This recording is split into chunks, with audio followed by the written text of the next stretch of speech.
how to add mixed numbers. So, gagawin muna natin ang mixed number into improper fraction. So, ganito lang. 10 times 6, 60 plus 8. 68 over 10. Copy the denominator. Then, 5 times 12, 60 plus 3. 63 over 5. Copy the denominator.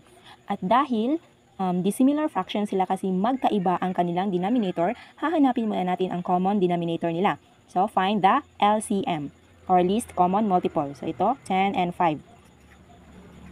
So, multiples of 10, 10 times 1, 10, 10 times 2, 20, 10 times 3, 30, and so on. 5 times 1, 5, 5 times 2, 10, 5 times 3, 15, and so on. So, ano ang LCM ng 10 and 5?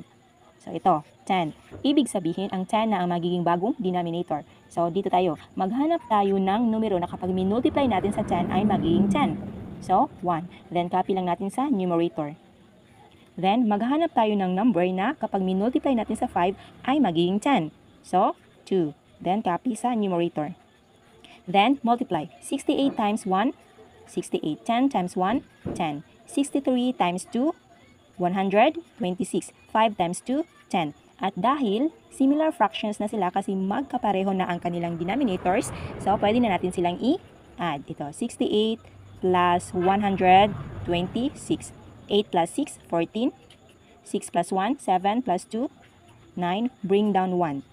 So ito, 194 over 10. Copy the common denominator. At dahil improper fraction ito kasi mas malaki ang numerator kaysa sa denominator, gawin muna natin itong mixed number. So, 194 divided by 10. So, 19 divided by 10, 1. 1 times 10, 10. 19 minus 10, 9. 9 divided by 10 cannot be. Bring down, borrow 4. So, bring down 4. 94 divided by 10, 9. 9 times 10, 90. 94 minus 90, 4. Ayan. So, itong quotient ang magiging whole number. Then, itong remainder ang magiging numerator at ang 10, denominator.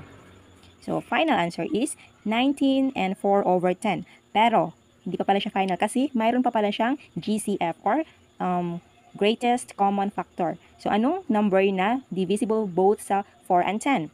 So, 2. So, ibig sabihin, maghanap tayo ng number na divisible sa numerator and denominator. So, 2. 4 divided by 2.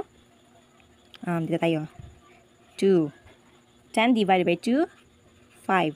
Then, copy the whole number. So, ang final answer is 19 and 2/5.